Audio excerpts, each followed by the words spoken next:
for joining us today. May we please have the member of the opposition recognize herself? Hi everybody, this is Katyayani. I'm going as the member of opposition today. Thank you all for joining us today. Today we have a reputed personality from the literary community as our judge. We have Kiran Rai with us. Kiran Rai is the author of The Sacred Indian Tarot, Cupidity Pygmy Love, and the founder of Arte India. A renowned author, an art curator, an independent scholar of the Vedanta, and much more. Kiran is a recognized figure in the literary community. A debater herself, she has represented her alum MGD, the Mahanana Gayatri Devi School, in multiple debates throughout her school life. Having worked with some of the top communication companies around India, be it Enterprise or Mudra, she's had a very passionate career behind her. She's also worked at the Ministry of External Affairs. Kiran has been invited to adjudicate debating rounds around the country reputed institutions. Thank you so much, ma'am, for joining us today. Pleasure. I want to wish all of you the very best, and it's great to see such young people coming across the country to make this forum such an exciting one. So all the best. I'm looking forward to hearing each one of you speak to your best ability. Thank you so much. Thank you so much, ma'am, for the opening remarks. Before we start off with the debate, I want to go over a few basic rules to familiarize all participants with the format.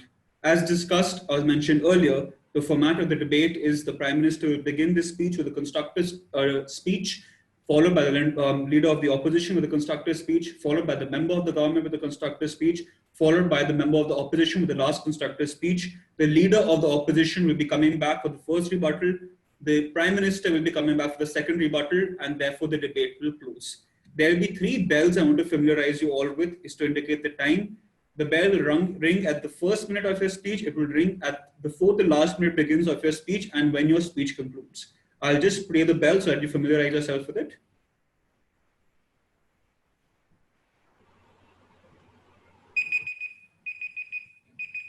Was that bell audible? So this bell will ring at the first minute, before the last minute starts, and when the debate has to be concluded. Okay? Points of information, as mentioned, can only be raised during debates. To raise a point of information, you must give me a digital inclination. If you are on video, you can still give me a thumbs up or a clap. If you're off video, you'll have to give me you'll have to raise your hand digitally. So you have three options. I recommend all participants to be on video, otherwise it might get missed out. So you can give me an indication. Can one volunteer please give me an indication digitally, a thumbs up, a clap, or a raising of the hand?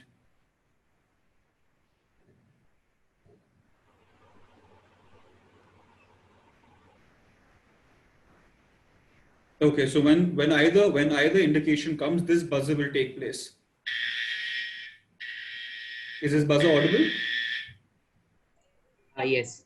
Okay, so once this buzzer takes place, the person asking the question will be recognized.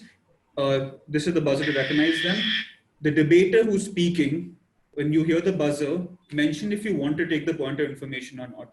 If you want to take the point of information, say yes, I will take it. I'll call the person asking the question. The person asking the question has to ask the question in 15 seconds. The time will be paused for the speaker, and once the question gets over, the timing of the speaker will continue. If you do not want to take the point of information, you can give me a hand gesture like this. You can verbally say no. Any sort of indication that you do not want to take the point of information will be met. But you have to tell me if you want to take the point of information or not. You cannot ignore it. If you ignore it, I will have to stop the debate, say there's a point on the floor to indicate that there's a point on the floor. So say yes or say no to the point of information, but do not ignore it. Any question on the floor? Okay. Just a small question. Is it okay if the buzzer is not played in between speech to indicate voice? Or maybe the participant raise hands and I can just decline from there. Okay, so you want the participant possible, because the buzzer will like. Your voice is there's a lag in your voice. Astiva can just raise their hands, something like that. Just a second. If they're comfortable with, I'm okay with that. I think that will be preferred by the side proposition as well. Okay, so we'll be having a raising of the hand instead of a buzzer. If you feel a point of information is being mixed out, you can write it on the chat. I will raise the buzzer that time. I think that's a good way to go about things. Okay, can we please have the Prime Minister be recognized? Can we please have the Prime Minister on video? Okay. Yeah, I am already on video. Okay. Prime Minister, you have a 4-minute constructive speech. I'll be doing a backward count of a 3, 2, 1 and a go. After that, you can start your speech. Any questions? Do we get any prep time or I have to start right away? You have to start right away. Okay. Yeah, Okay. sure. Okay. Okay. So Calm down. 3, 2, 1, go. Your time starts now. Just a second. Oh, sorry. Sure. Yeah. So the motion is that social media is a valid instrument to hurdle change in society, right? Yes. Okay. Cool. Let me know when we can start the countdown. Yeah. Okay, give me a second, please.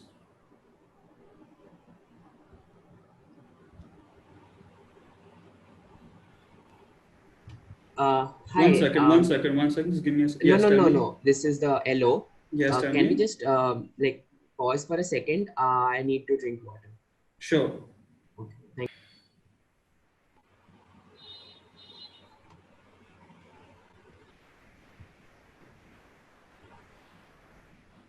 Okay, if everybody is ready, we can go forward. We wait for the LO to come back.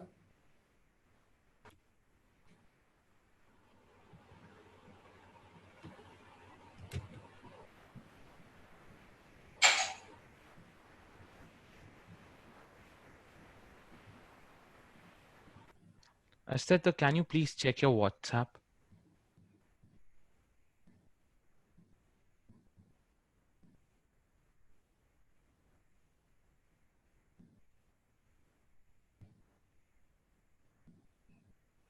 Okay, no more delays, please.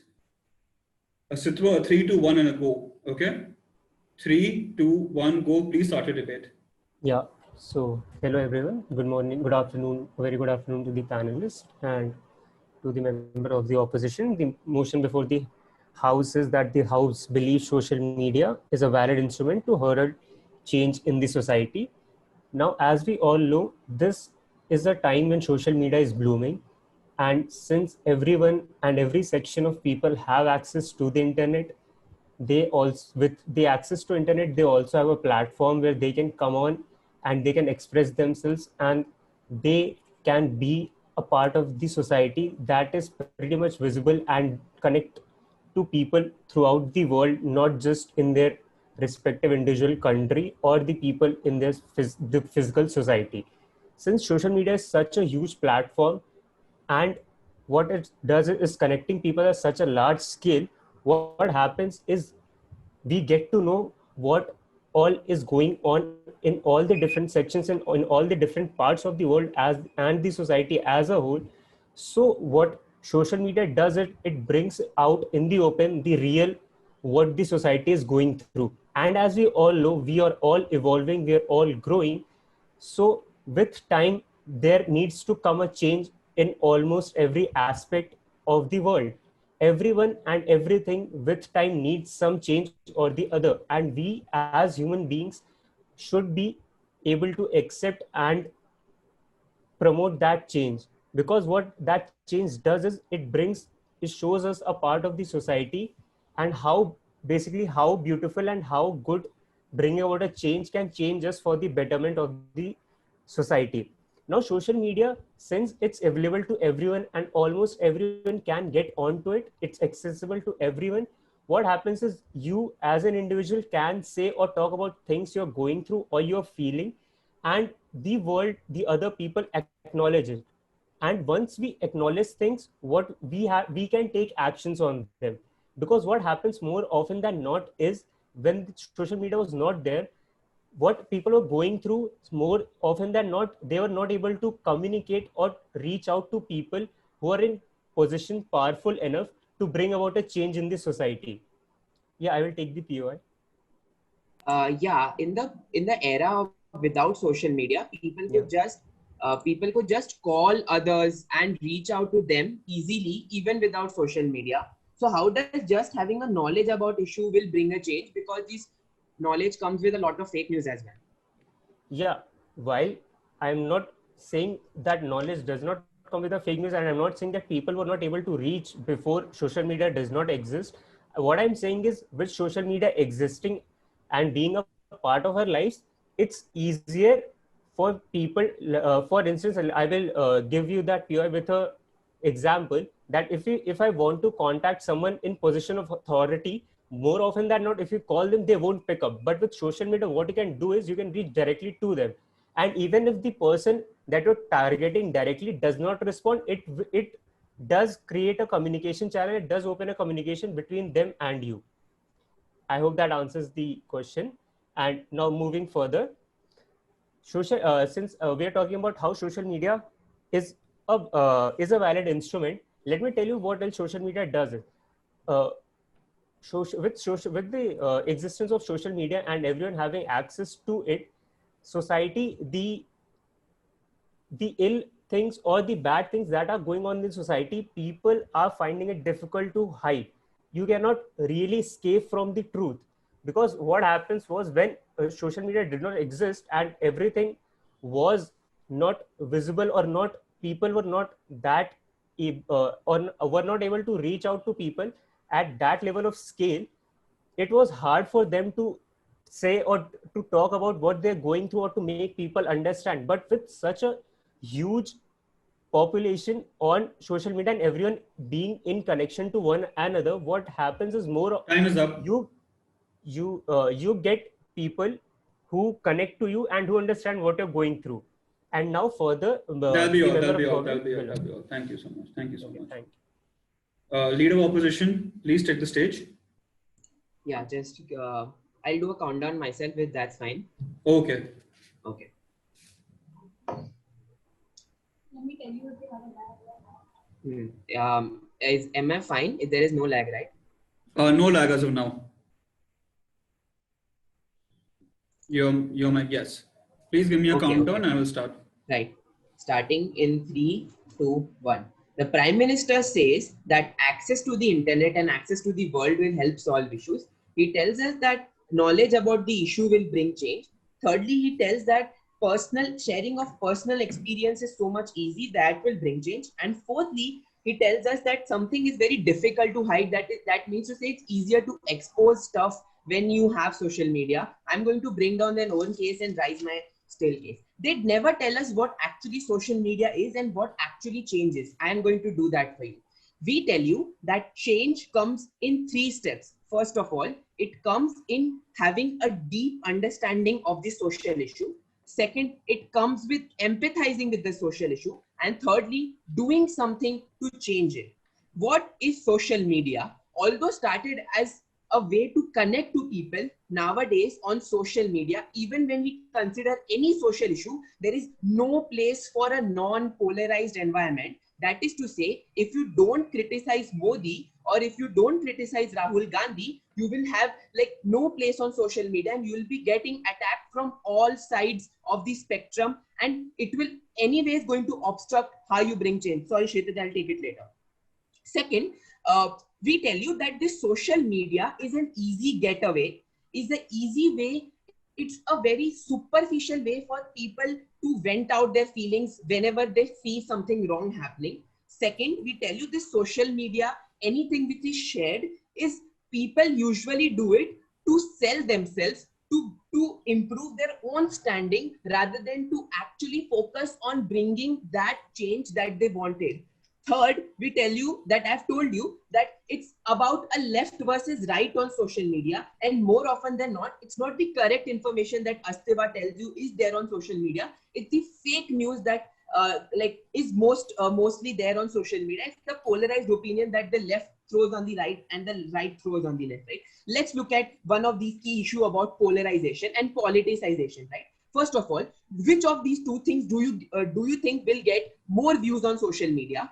Posting that a rape case happened in Hathras, or telling that, look, in Yogi's regime, we get a rape cases in Hathras, we get sexual abuses in this place where BJP is ruling, right? Which of these two things will get more views on social media? It's going to be the one which you criticize the government, which you criticize a politician, right? This left versus right is going to continue. Now the right wingers will come and tell us, no, look, it's not just in UP, in Yogi's UP where this happening, it's also in Rajasthan. Just to say that Congress Rahul Gandhi should not go on roads in Hathras, and rather than like see first in Rajasthan what is happening. In all of this, like all of this exchange of thoughts, we never decide why rape happens. We never tell why something happens. I'll take a point from Kshitij. Yeah, Kshitij, please fast.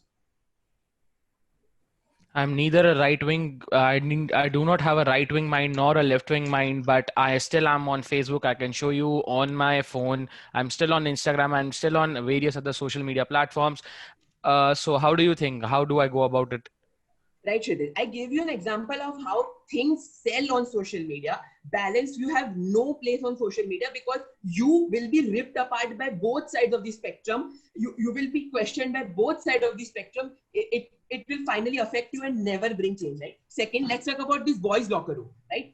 Because of this whole thing, it became boys' locker room versus girls' locker room. We never came to the conclusion why something happened. Therefore, we never come to the root cause in all of this throwing of like ink on each other. Therefore, there is no change because there is no solution to this. And with this, I'd like to continue conclude my case. Thank you so much, Alo. Clearly a set of experienced debaters from both sides. Points very well put forward by both the Prime Minister and Leader of Opposition. Thank you so much for setting up the base of the debate. May we please have the member of the government on video taking the stage? Yeah, sure. I'm here. Give me Am a I second, visible and please. audible? Yes. Please give me a second for me to reset the timer. Yeah, sure. Participants, just to concur with all of you, are the bells audible to everybody? No. No. Should I be mentioning 1 minute up, last minute starting? Isn't there any way you can raise your hand or something like that? I can raise my hand saying 1 minute and 4th minute, and I can give a cut. Just give me raise a hand for me on the very last minute, and a cut on when the time's over. Okay, I'll have to raise a hand for the 1 minute because that's when the protection time gets over, and that's when the pointer information is allowed. So I'll be raising my hand for the first minute. I'll be raising my hand for the last minute to start, and I'll be giving you a cut when your time gets over. Cool. Okay. Just a second. Do we have a 5-minute speech or a 4-minute? It's a 4-minute speech. It's a 4-minute speech for constructive time and a 3-minute speech for rebuttal time. The first minute and the last minute are protective time, so no points of information can take place that time. Right. Okay. Member of government, I can give you a backward countdown. You can give me a backward countdown. I'll be giving you the backward count. Perfect. Ready when you are. 3, 2, 1. Good afternoon, House. First of all, I would like to just point out what the leader of opposition tried to present in the House. He tried to misguide the actual motion in the House. He tried to bring about he tried to change the House to the motion how fake news is affecting the social media, and rather than talking about the major harms of what social media has, the major harms, right? So just a very small example what kind of change social media is bringing about in this world is the very famous Me Too movement that came in the year 2016 or 17, when a lot of women were able to express whatever sexual offense or whatever physical offense happened to them by someone in the society, right? That is how social media is actually bringing about change. It is being the voice of the needy. It is the second example that I would like to give is the very recent example where that a small dhaba wala in Delhi who was not actually earning some money through his dhaba got to earn a lot of money through the use of social media. A YouTuber or a social media celebrity, sorry, I won't be taking POI right now.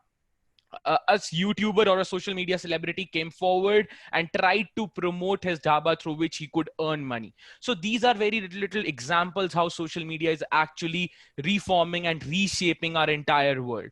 I would also like to give some very particular evidences how change has come in the society. Social media at one time was just an option that we had to be on, but right now in the entrepreneurial world, in the newsrooms, in the news world, in the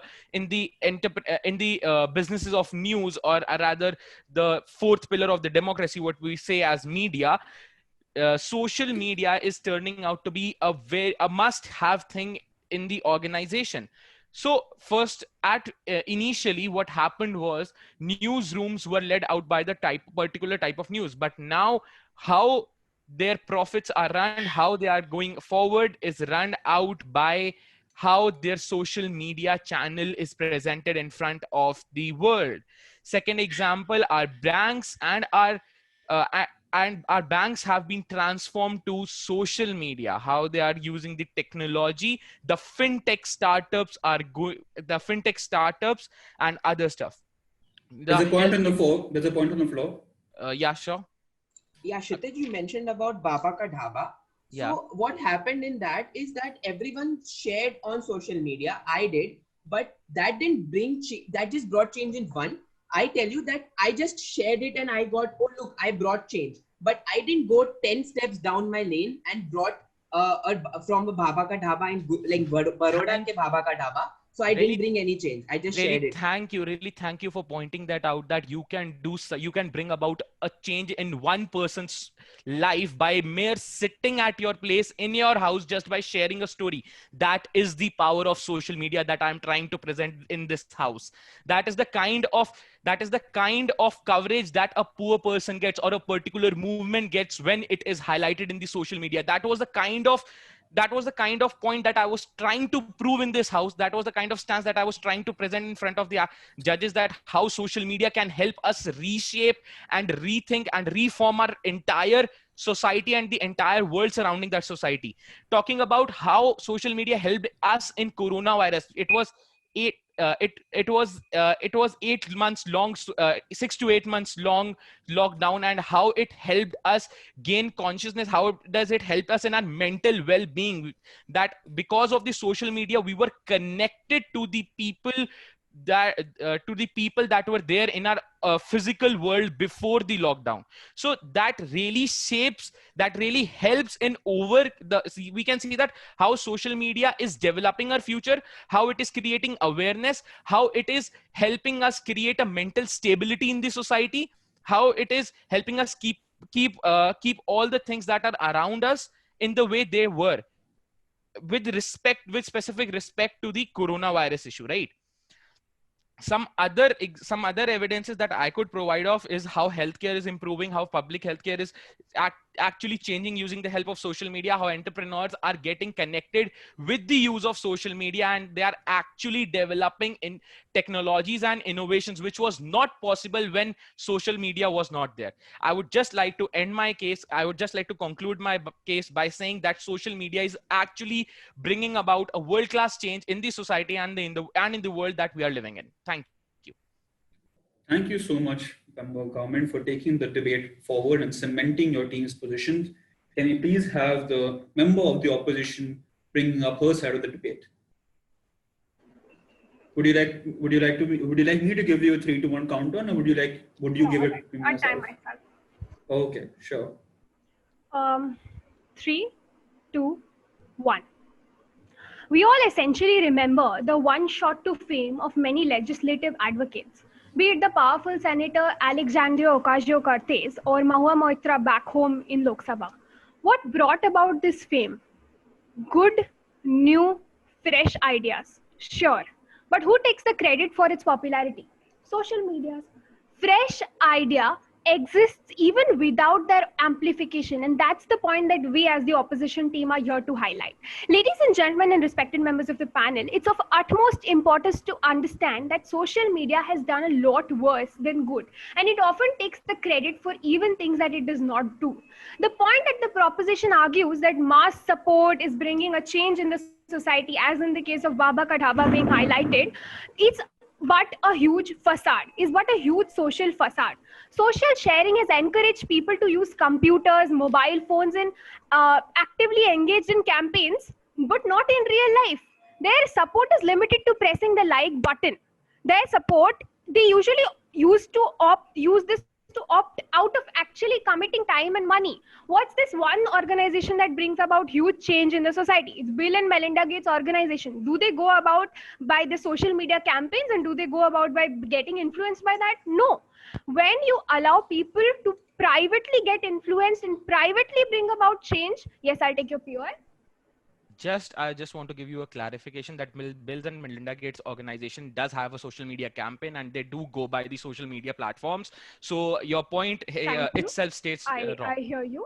Bill and Melinda Gates, the organization is what I'm talking about is them investing and them bringing about change, and they are not influenced by social media campaigns. Sir.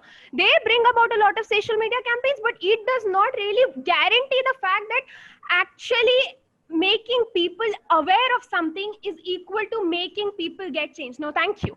Citing the example of a lot of Arab Spring, the wave of democracy establishments, a lot of points that people have brought about in change. You need to understand that this is not something that's being brought about by a certain social media campaign. When it's people who are valid instruments in bringing a change in the society, when it's the Azadi campaign, when it's people coming out on road to protest, when it's the newspapers getting the information, when it's some sort of media getting the information, why is social media taking the credit? There's been so much hula hoop in the coronavirus pandemic that even the member of government had pointed out. But in the recent case of an unfortunate death of a celebrity, there's been so much talking, there's so much conversation, so much discourse about mental health. Are we really trying to bring a change through it? No. What we say is, hey, mental health is important. Hey, you can contact me if you feel low. But that's just a mass facade for getting more views, more likes, more comments. There's nothing constructive that's coming out of it. It's trying to create a sort of an organized anxiety in people. You also sort of promoting completely ignoring the proposition is completely ignoring the facility, the problem of people having so much of negative influence because of it. People are going into the state of organized anxiety that their life is supposed to look like a certain way. Teenagers are forced to feel that, hey, our quarantine is supposed to be productive, or this is how it's supposed to look like. And rather than focusing on actual change in the society, which can come out by reading books, which can come about by reading newspapers, good articles, people are just entirely spending their time on something that's easy, that is fast, that's clickable, that's clickbait. And that is what social media is propagating. No, thank you. And that's what we need to counter and take into consideration as well. And thank you. With that, we rest our case as the opposition. Thank you so much, member of the opposition. That was a very passionate speech. Thank you for bringing your energy to the debate. Can we please have the LO for the first rebuttal?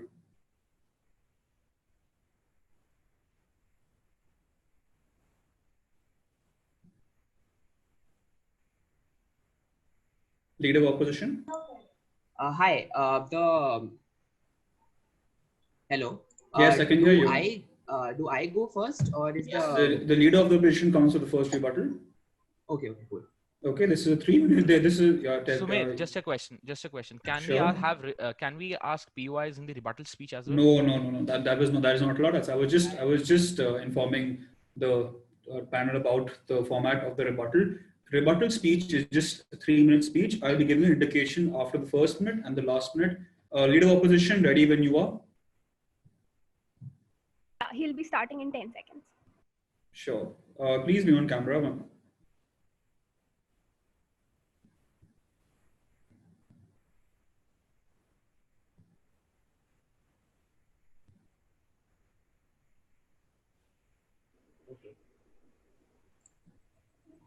So, 3 minutes, right? Yes, starting 3 minutes speech. In 3, 2, 1. Chair, we have told you what change exactly is, which the government does not tell, which was their main burden to show in this debate. What change is, what social media is, which they have miserably failed to do, right? Even if let's consider 2 types of change: individual change and societal change, right? You get neither of them on their side of the house. Why is this true? Katyayani just told you how individual change is not possible with social media. Why? Because people are setting unhealthy standards. People are posting things that will get them likes rather than helping people to change on a personal level. People are just showing off how they dress, how they look, how they have spent their quarantine, rather than like telling people how they can do better. Therefore, we do not get individual change on their side of the house as well.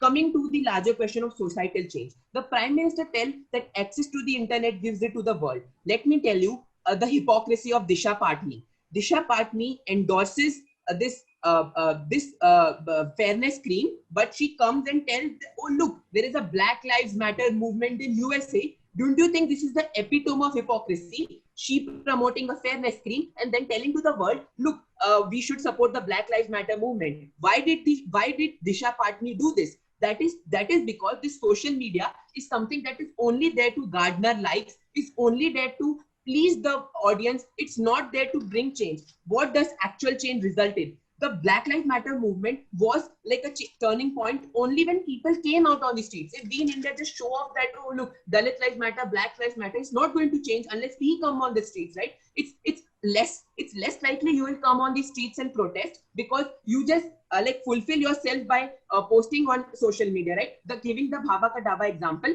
you are less likely to go to a Bhaba Ka Dhaba in your city if you just think that, oh look, I will just post on social media and my social duty is over. You're less likely to go on the road. You're less likely to help the people. And even if you help the people, it's there to show off. Like even if you go there and like give something to the poor people, it's only done to get likes, because that is what social media is all about. There is no place for neutral views. Coming to this issue that the Prime Minister talked about, that you can contact positions of authority. However, that is true even without like a social media, where you can just like write mass letters to them, and it's not necessary to have a social media, because more often than not these people will not reply to you on social media. So like where is the likelihood of you getting the change, right? Next, let's talk about this coronavirus point, right? Let me tell you, social media helped peddle fake news more than ever in this pandemic. In Iran, people died of drinking methanol because social media told them that, look, methanol is going to cure your is going to cure your COVID-19 disease, and hence people develop blindness. 80 people died. What sort of change is this? Like, is that the change that the opposition wants to see? With that, I'd like to conclude. Thank you so much, Elo, for your rebuttal and for taking this debate forward. Thank you so much for the opposition, for your points and bringing so much energy to the debate. Can we please have the final speech of the debate, the Prime Minister of the second rebuttal? Please take the stage. Yeah, so I'll be giving a countdown. Just give me 10 seconds. Sure.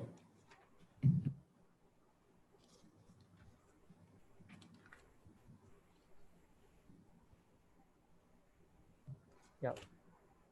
3, 2, 1. So, firstly, to counter the arguments laid down by the opposition, we would like to say that as government, what we did is we exactly told you what the house stands for. That is how social media is a valid instrument to bring about a change. Now, the opposition came and argued only their whole debate was focused mainly on the negatives. And if you choose to go by their side, you just say that, yeah, between negative and positive, negative wins, because that is what throughout their debate they have been focused on. They forget the they gave you numerous examples that how if we go out on the street and protest, that is how things are to be done, and not social media. You cannot, on social media, you're not able to do that.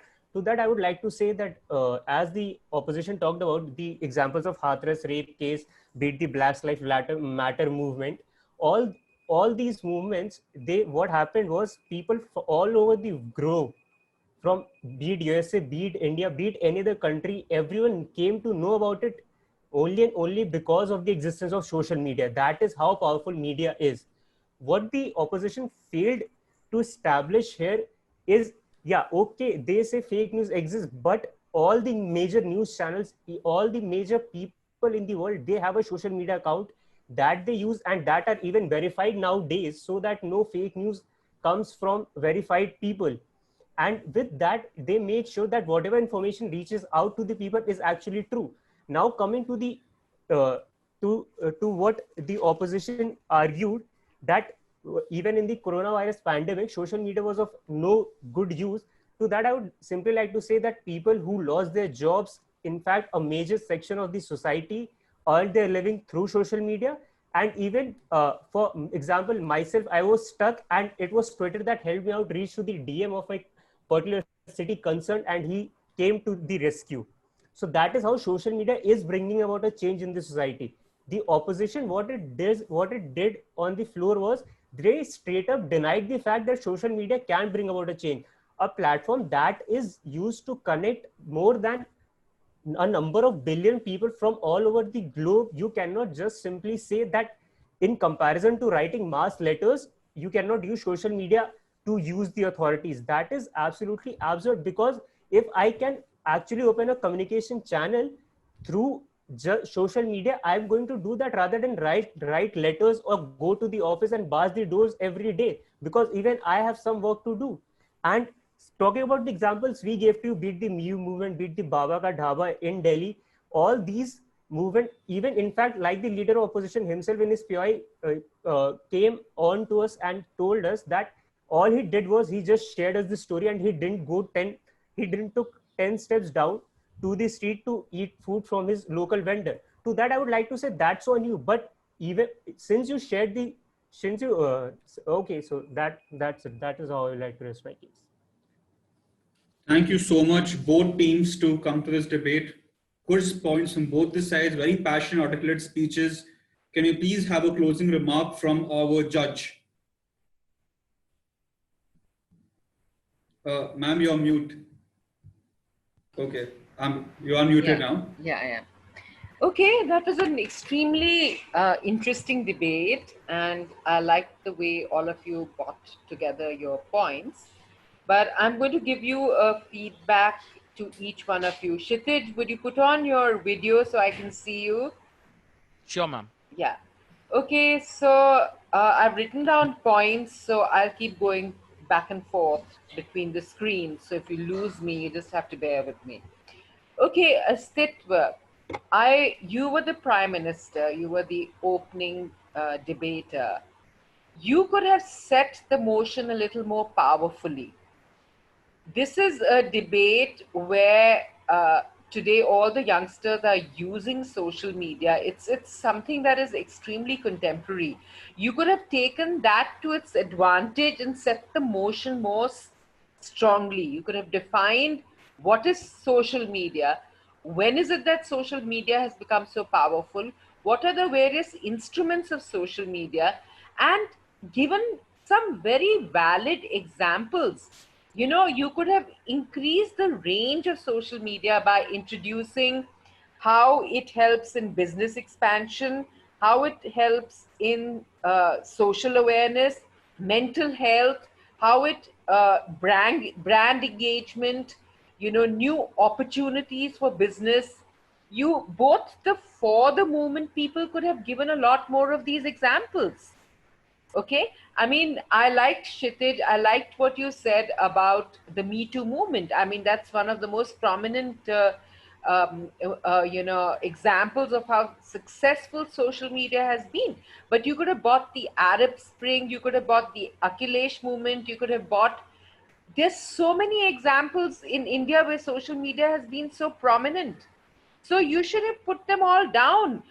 The way opportunities to new businesses, new bloggers, new, you know, all the new business opportunities, then increasing jobs, freelance people, new, you know, bring all that together. You could have made it so much more vibrant. So that is what I want to give the two of you. Though I must say that Kshitij, you did kind of cement the points and take it forward. So I do give you kudos for that. But I think you made us a point where you said that in banks, softwares are used for efficiency or something. Now you got a little confused between software and social media, or you couldn't. That point got cut. Okay, so I mean, just that was a very invalid intervention at all. Kshitij, go ahead. Actually, ma'am, I was trying to bring about the fintech startups kind of thing, where fintech startups are actually using social media to actually spread awareness about the various financial options that the people are currently having. But that I wasn't able to actually Yeah. bring that point out in my speech. So that, when you're talking about it, you have 3 minutes. You know that you have to put in business opportunities. You have to put in awareness. You've got to put dissemination of information. You've got to put mental health, how people who are so lonely in today's day and age feel connected. So you've got to tabulate it all. And none of you gave me a conclusive, summing up of the whole speech in bullet points. Okay, now let me come to the opposition. Okay, Akash, I think your points got a little confused. There was no clarity in how you were putting them all together. Okay, I mean, for a minute I got confused whether you're supporting social media or you're against it. I mean, I got, the clarity of it just wasn't right. Katyani, you were excellent. I liked the way you put it all together. Your examples were really valid. It's a difficult thing to fight against social media as being a bane, but I think you did a very good point. Akash, you should have, if you're trying to say that it's just a jumble of opinions with no finality coming, then you have to give examples of that. If that's the point that you're bringing, give an example. Yeah, ma'am. Your point was not lucid enough. Okay, right. I'll take care. Okay. Yeah. Okay, all of you, thank you so much for joining in today. Ma'am. Yeah. So what, in your opinion, the motion stands in the house or does it fall? We won't be having that right now. Very sneaky of Kshitij. Results will be out tomorrow morning, as mentioned on the group. And thank you so much for joining So us. much for hosting this. This is a very healthy debate. Thank you so much. Critical but valuable. Man's feedbacks are always appreciated by all debaters. Thank you so much for joining us today. We will be having the results out tomorrow morning. Best of luck to all participants. Hope to see you all in our future events or in the round of 16 if you do qualify. Thank you so much. Thank you so much. Thank you, ma'am. Thank you, Sameer. Thank you, everyone. The Thank you so opposition team as well. Good Thank debate, you guys. so Thank much. you. Healthy debate. Very healthy debate. Thank you all. Thank you. You may leave the chat. Thank you so much.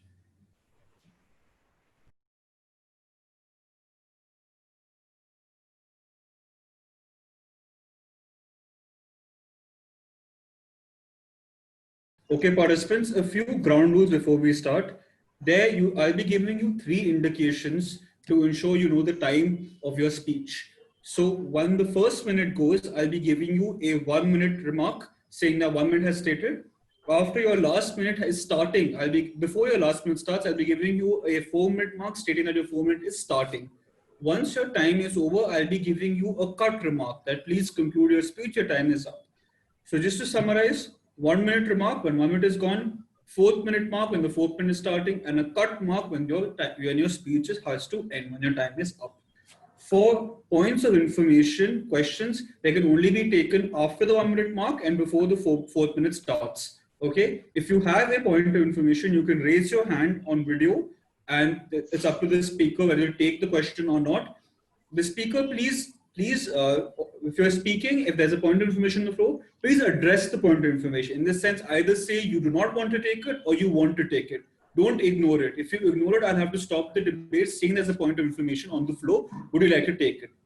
So just a few ground rules with the timing and the points of information. Any questions from the participant side?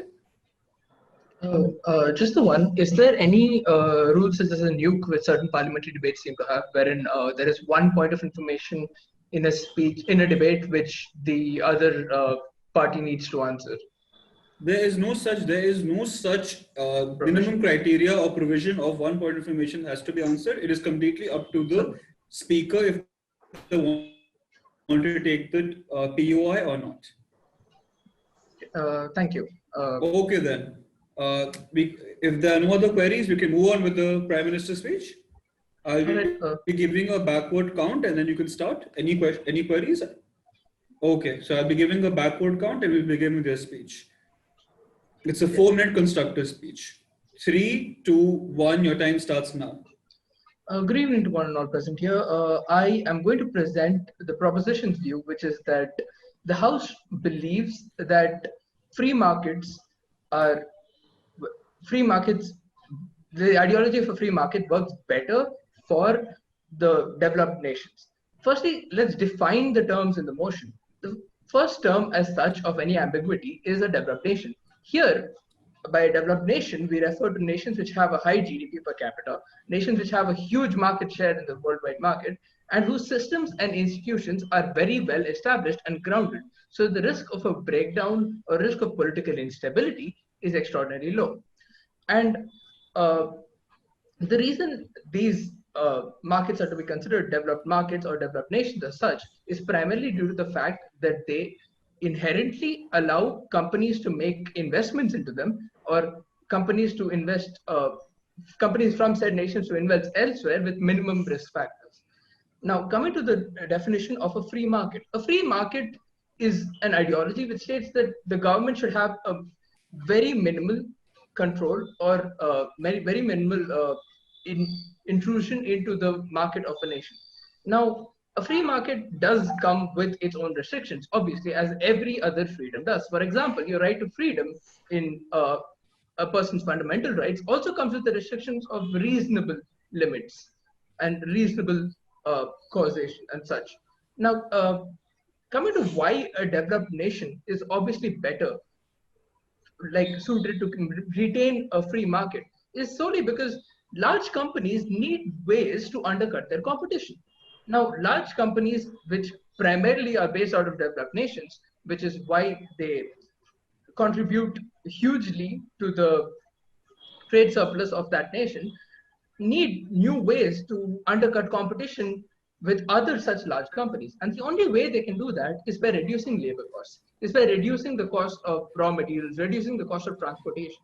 Thus, a free market very certainly helps a developed nation. A free market contributes to any large company's growth and enables the larger company to seek new grounds, which allows them to gain more labor at a lower price.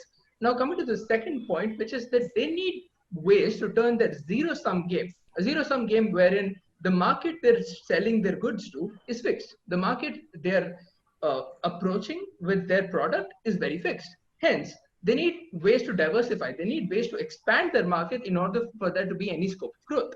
This can usually only happen by going elsewhere, going outside one's own nation.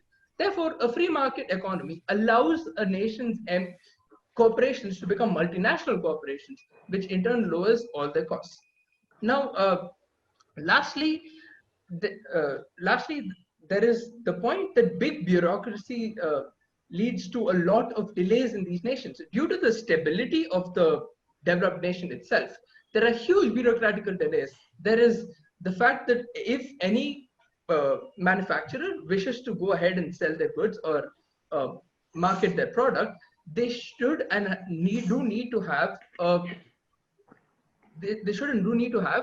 like appropriate permits, appropriate licenses and such, which are far more difficult to obtain in a developed nation as compared to an underdeveloped or a developing market. Hence, it is beneficial both to the consumers and to the manufacturers to have a developed nation with a free market system. Thank you. That concludes my speech. Thank you so much, Prime Minister, for setting up the base of the motion. Points well noted. We'll be moving on with the speech of the Leader of the Opposition. Leader of Opposition, please take the stage. I'll be giving you a backward count of 3 to 1 and a go, after which your time starts. Sure. 3, go. Good evening to everyone. So, as Leader of Opposition, I will go on to demonstrate how the motion proposed by the Prime Minister in this House needs to be dismissed on what grounds. So the Prime Minister basically stated in his first speech that how free markets yield the most optimal solutions in the case of developed economies. I will go on to show how this may not necessarily be the case, and historically how having free markets in developed economies has yielded in disastrous results. So let's start with the example of America. So America has been at the forefront of trade and being the largest economy in the world for quite some time now. They have been not only at the forefront of the trade by share, but also at the technological forefront of every sector of industry.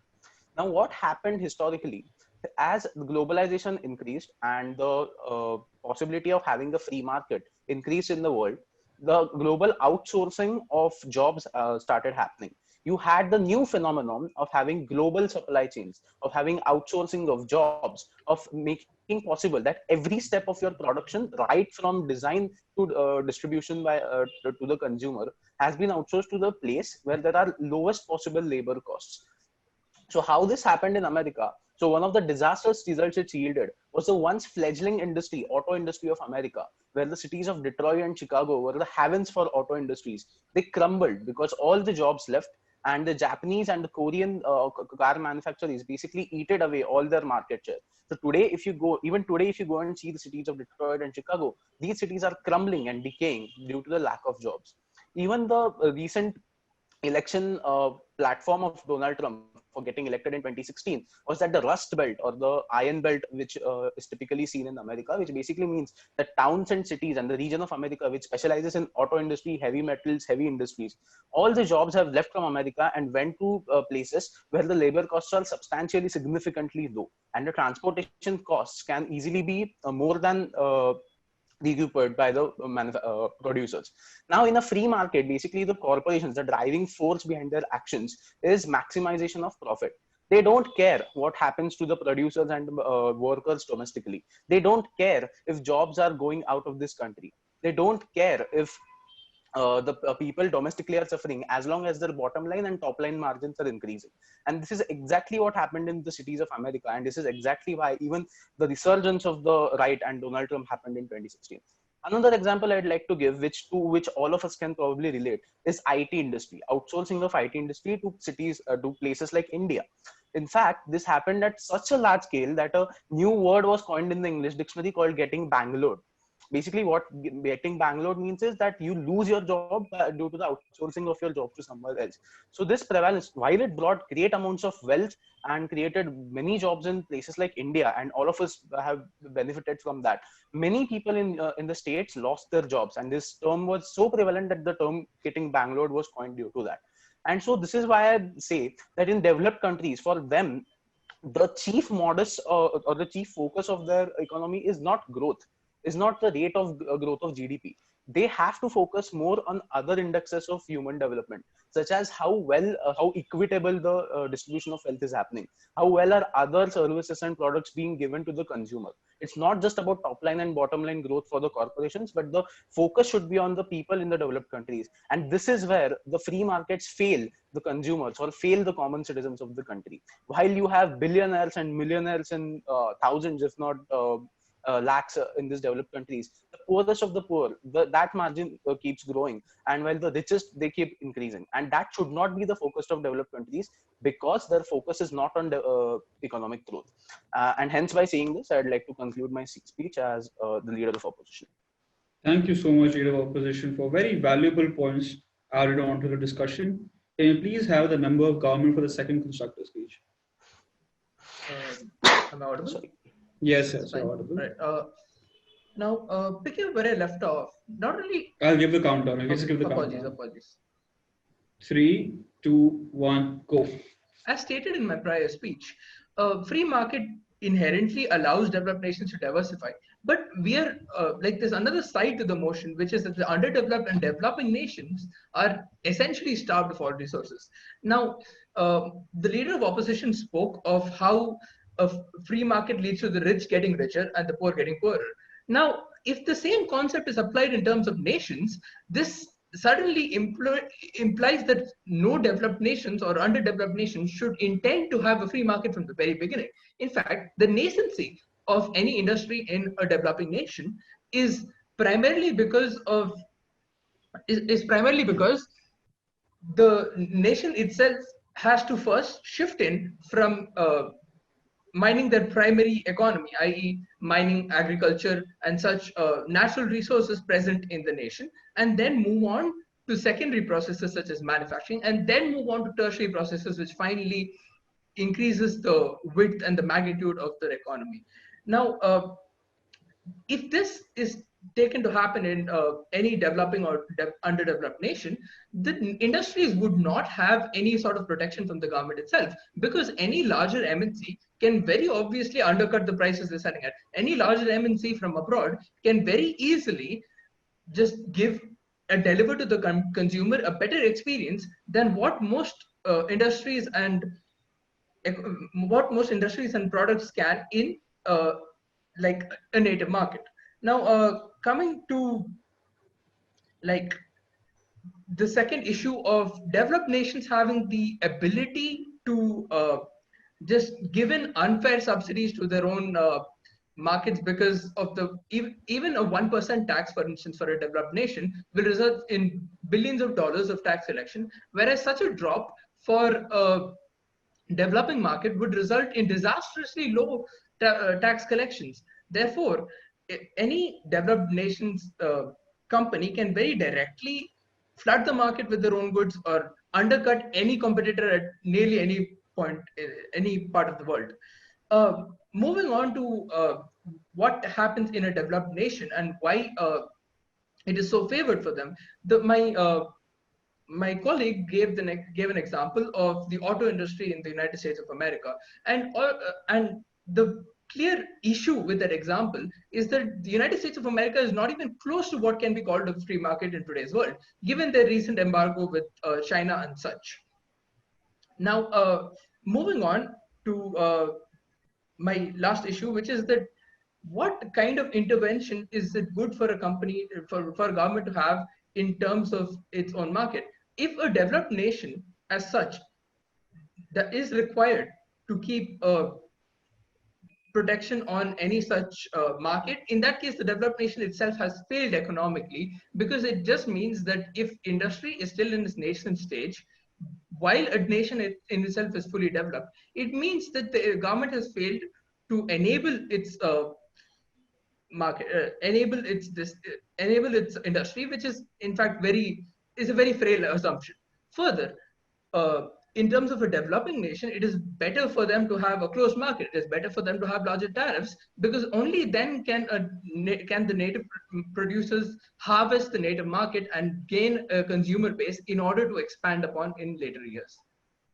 With this, I'd conclude my speech. Thank you so much. Thank you. Can we please have the member of the opposition recognized? Pranav, you'll be giving your member of opposition speech first, after which I'll be giving you a minute or two just to get into the motion for your leader of opposition rebuttal speech. Sure. So you'll be giving a member of opposition, I'll be giving a minute or two, then the leader of opposition speech. Okay. I'll do a opposition as in the rebuttal speech, right? Yes. Okay. So I'll be giving you a 3, 2, 1 and a go. Sure. Go. Yes. Thank you. So as the Deputy Prime Minister pointed out, I'd like to go on to prove that how having a protected economy. So essentially he raised 2 points. The first point was a large economy or a large developed nations has huge war chest. They can basically invest resources to make sure that they're undercutting prices and defeating any of the underdeveloped or the native manufacturers. And the second point which he raised was it is better to have a closed or relatively protected market for developing or underdeveloping economies, so as to help them protect themselves from these big bullies. Now, I'd like to go on to prove that these fears of that the big bad bully out there is out to get you are far outweighed by the advantages of collaborating with these developed nations and developing a symbiotic relationship with them. I'd like to give you the example of India itself. We all know of the notorious license Raj and the notorious socialist policies which India had until the 1990s. We were, in fact, in the 1980s, China and India both had same GDP per capita. But today, if you see, China is almost, we have $2,000 per capita, while China has $10,000 per capita. So China has done 5 times as well as India in the last 40 years. Now, India due to compulsions rather than choice, but actually adopted the privatization, liberalization of economy in the 1990. And we have seen phenomenal growth of our GDP. We have been touching 8%, 9% for 3, 4, 5 years consecutively. And we have seen how opening up your economy not only helps the manufacturers, but also the consumers. You have a wider variety of products. The waiting times are less. The competition between corporations for providing the same product helps increase the quality, the technology, the supply chains are better, the variety for the consumer is better, and so on. Also, for any developing economy or an underdeveloped economy to get to the stage of a developed economy, they have to follow what is called a product life cycle theory, which basically means, I'll take it point of opposition later, point of information later. So for them to progress from a underdeveloped to developed, they have to proceed from, say, agriculture, textile, then move on to steel, then auto, then go to semiconductor and cutting edge technologies. For you to move from these stages, you need to have not just capital and labor, but you also need technological know-how. And this know-how can only be garnered by interacting with the experts. And these experts are naturally at the frontier in the developed economies. So by collaborating with the developed economies and having foreign investments, you're not only getting funds, but you're also getting the technological know-how and getting the much needed technology for you in order to advance from your stage to the next stage. This is what we saw in the case of East Asia as well. Japan leading investments in the 7 tigers, what we call countries such as Vietnam, Malaysia, Singapore. And development was followed by investment by Japan. And it was not just the capital funds, but also the technological know-how which helped these countries.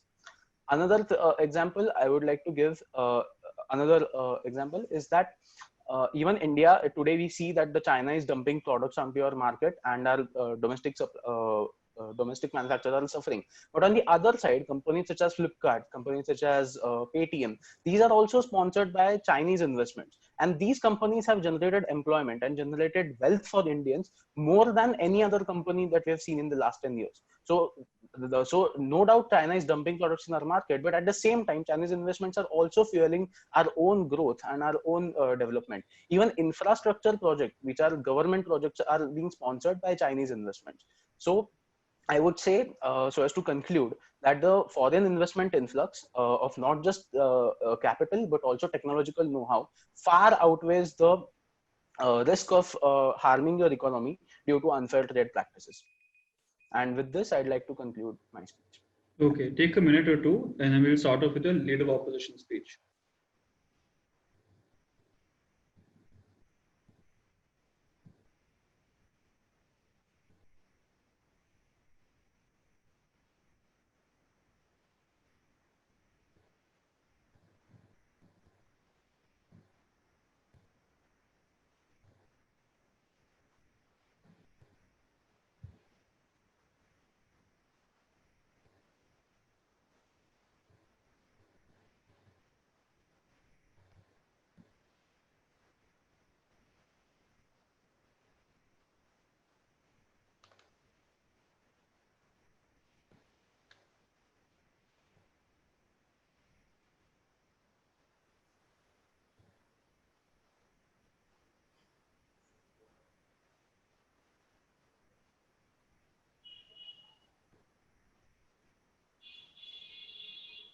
I think I'm ready to go. Okay, Pranav. Yeah. I'll be giving a backward count. Again, this is just a 3-minute speech, not a 4-minute speech, and no points of information in rebuttals. Sure. Okay, Pranav. One second. Ma'am, are you ready? Okay. Okay. I think ma'am's ready. We'll start with a 3, 2, 1. 3, 2, 1, go. Thank you. So essentially, I'll be countering the 2 points raised by the Prime Minister and the Deputy Prime Minister in their speeches.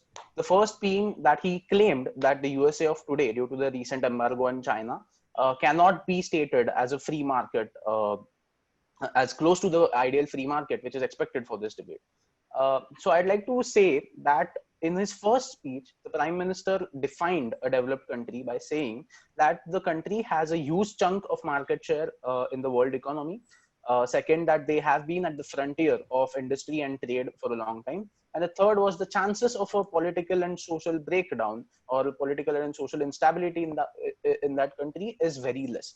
I think the United States of today, or any other European countries for that matter, or places like Japan and China, satisfy all these three conditions. And for the purposes of the debate and the definition which the Prime Minister himself defined, I think saying the statement that the USA does not qualify as close to the free market of today does not hold true.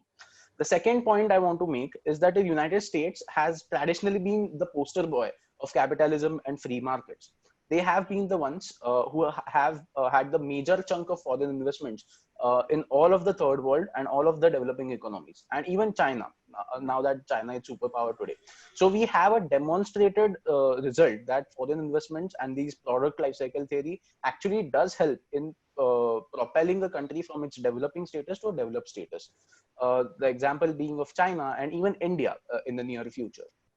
The second point which he stated was it's better to have a protected or a relatively protected economy for a developing nations, so as to protect them from the big bad bully. So I'd like to give a historical evidence for this. Even in the 20th century and even in 19th century, people in cities such as London and England and even the European countries thought that mercantilism was the way to go forward, because they were fearing that the Dutch or the French will probably undercut them and they will lose out on trade with them. But historically, it has been shown that the rate of growth for even countries such as UK has been traditionally after they opened up their economies and after they started collaborating. So if you see the economic growth statistics, the UK growed at almost double the pace after opening up its economy rather than scrapping its mercantile policies, because the source of wealth back then was by looting their colonies such as India. But now that they had lost it, they had no other option than opening up their economy and collaborating with the European nations. Now that they have left Europe, it's another matter, but that is essentially. So these fears have been historically founded and they have been seen in all centuries. All people across all centuries, across all countries have always felt that the foreigner is out to take their jobs, or say they're going to lose out their trade with the foreign due to competition. But we have had historical evidence that competition always helps you in going to the next stage, and that is exactly what I propose should happen with developing or underdeveloped economies as well. Thank you so much, dear opposition, for concluding your team's argument. Wonderful points put forward by the opposition. Can we please have the last speech of the evening by the Prime Minister? Thank you. Again, a backward count. Yeah. Right. Go. I would like to start by saying that I'm absolutely baffled by the extent of historical inaccuracy that the leader of opposition has put forth. Firstly, the leader of opposition has the audacity to state that UK and France of the 19th and 18th century were not developed nations and started developing after they opened up the free market. I must remind the leader of opposition that they were the developed nations of the time. Although the economy was not as big as it is currently, it was still the most developed nation out there. Secondly, I had stated in my second speech that USA wasn't a free market, but I've never stated that it's not a developed nation. A developed nation and a free market are two inherently very separate things. And it is the very purpose of this motion that combines the two of them. Thirdly, my leader of opposition, the member of opposition, had mentioned about China and quoted statistics of per capita GDP and such being similar to India. I would like to remind the member of opposition that China has a very questionable statistics to begin with, being an oppressive and closed regime. Secondly, it sincerely lacks any form of free marketism in it, and in fact protected its industry to such a great degree historically. Talk about this silk industry back in the day that China had. China protected it at all costs. China let it grow, after which, once the Chinese brand of Chinese silk was established enough for consumers worldwide to want Chinese silk, they went ahead and made it a free market, which is exactly as stated by me. Now, secondly, collaboration and know-how. was another point put forth by the leader of opposition. Now, collaboration and know-how inherently benefits the developed nation, because although they might collaborate with any given company abroad, they can still go ahead and undercut the given company at any given date as they deem fit, solely because there is a larger corporation, solely because they can afford to sell stuff at a lower margin. And not only that, but it also enables said developed nation company to further increase their market share and further increase their range of consumers as such. Now, like coming to the case of the auto industry in America, it was a victim of not being allowed a free market due to American policies during the post-Cold War era. American policymakers very often and very frequently laid embargoes on trade and such, wherein they said that certain people, certain organizations are not to be traded with at any given point of time, solely because they were on the other side of the Cold War. Now, American auto industry is one such industry that has suffered very greatly because of this. American auto industry did not die because it got out scaled by competition in Japan and Korea, but instead died because it was unable to cut labor costs due to it not being a free enough market. Thank you so much for your points. Both participants laid out very strong and logical arguments. May we please have the closing remark from the judge, ma'am? Okay, now that was an interesting debate, but I have a feedback for both of you. Pranav, when you're giving an example that China's GDP grew 5 times vis-a-vis India's GDP, I mean, that's contrary to your debate, because China is not a free economy. Are you getting what I'm trying to say? Hello? Yeah, yes, ma'am. I can hear you. So there are a few contradictions in your content. You're giving an example of China as growing, but that's totally contrarian to your debate. The last example you should be giving is China, whereas you should be giving an example of China as not being a free economy and growing because of regulated policies. So for a couple of minutes, I was getting like, hey, who's for and who's against? Ma'am, actually, what I wanted to say was in 1980, both the economies were heavily socialist. And after 1980, in the case of India, 1990, both economies opened up, and that is the result that we are seeing today. Yeah, but the result is that we are still rock bottom, and China is a superpower. So that's something you shouldn't have given as an example. Yeah. Right? Now, I have a few more points. I've written them down. Just a minute. Okay. For the pros of the or for the debate, you should have mentioned that increased economic growth and give examples of countries with a free market who've grown, like Denmark, Sweden, etc. Okay. Secondly, the biggest pro of it is that there's lower government spending. So the government can spend more on technology, on education, on health, etc., etc. That could have been a very positive pro to not having. You get what I'm saying, Pranav? Okay. The third point is, which you mentioned, was technology transfer. That, you know, we can have free technology transfer. You can have free investments coming in, which was a good example to have given. Now, as for you, Kritin, Yes, I'll tell you, you forgot to mention that, as in the cons of the whole issue, that there is a exploitation, there's corruption, there's a degradation and a pollution of natural resources. They're misused by a few capitalistic companies. and that leads to a lot of deprivation in the country. Ma'am, not only that, I think I also missed out on talking about politicization of products and Yes, such. yes. Which Yeah. I'm extremely sorry about that. Also, poor working conditions in a capitalistic regime where there's a free economy. There is no regulated and standardized Working salary conditions in labor. system, working conditions. There's no, so all that. In fact, China should have been your example through and through. Ma'am, And actually, yours should have been Russia. That Russia's broken up, yes, ma'am. right? Yeah. So what else did I write here?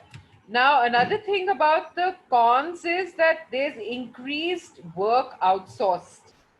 So the jobs get, they get severely impacted, which is what happened in America. And now Trump is trying to bring it back to America. So what I'm just saying is that when you go into a debate, it's very important to put 6 bullet points and keep your debating very concise. If you go wandering all over, you yourself get very confusing. Ma'am. Right? My apologies on the same. No, it's not about apologies. It's about you guys becoming better debaters. But there's a lot of energy. I loved your debates. I loved the way your dialogue was given. Pranav, you're articulate. Your diction is, all of that is good. But give more examples that are suitable. And as for you, you're also getting a little nervous, Pritin. Yeah, Right? So, that is true. yeah, so do something, make bullet points and keep them by your side. If you write, you just get confused, and know that 1 minute you have to cover 2 points, second minute 2 points, 3 points, 4 points. I think a little more research could have done you better. Ma'am, the way we had actually planned this was there were two basically arguments here. The first was that free market is better for developed economy. So we basically did A inverse B in the first part and A into B inverse, which basically means that free market is not necessarily the best for developed countries. And in the second part, we showed that free market is in fact better for developing or underdeveloped. I got that. That is the way we had structured. I got that. I got So that I guess, totally. That yeah, you, maybe you're we making confused it a little bit. You made it a symbiotic, that free markets are better for developed countries. I got that connection. Totally got it. Right?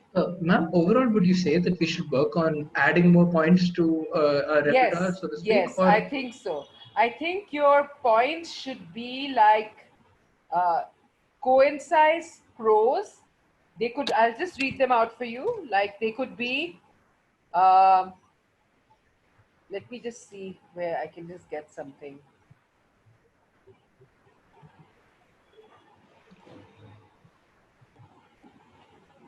Okay, it could be something like free economies assist owner by private firms, income I can't read what is written here. Make your points, and each point should be different from the other. Okay. There's a lot of repetition. I found with both of you, your points were very repetitive. Right. Actually, what I was attempting to do was to flush the given point out, but I'm not sure how it turned out at the end of it. So, I think what happens is that a judge whom you're adjuring your debate already knows about what you're saying. But it's good for them to hear how coincide you are in your repertoire. Right? yes, ma'am. Okay, well done, both of you. I like the way you all put so much energy. Extremely good. Thank Also, you, one last thing, ma'am. Which side would you say won the debate? That I can't tell you right now. Ma'am, it's a turncoat debate, so it's like we're both on the same team as it is. You are? Yes, ma'am. Sir, I think you're muted. Ma'am, Yeah, as opposition basically. it's a turn code. It's a turn code. So one is speaking for, one is speaking against. So the marking will happen accordingly. See, I would say that your points, Pranav, and the way there was more depth into it, but they were contradictory. In various ways, they were contradictory, which he bought out, which Kritin bought out when he talked about the auto industry. You bought that out. You bought out about China. But yes, your points, your delivery was faster, more energetic. Kritin, your points, your understanding may be okay, but you weren't able to express it better. Yes, ma'am. Okay? Okay, But it's thank a you. great, I think beginning, and all the best for you. I'll have to stop you Thanks, there. ma'am. Thank you, ma'am. We have to start off with the next match. Thank you both for joining us. Results will be out by tomorrow morning. Okay, thank you. Thank you so much. Thank you so much. You may leave the chat. Okay. Thank you so Bye. much.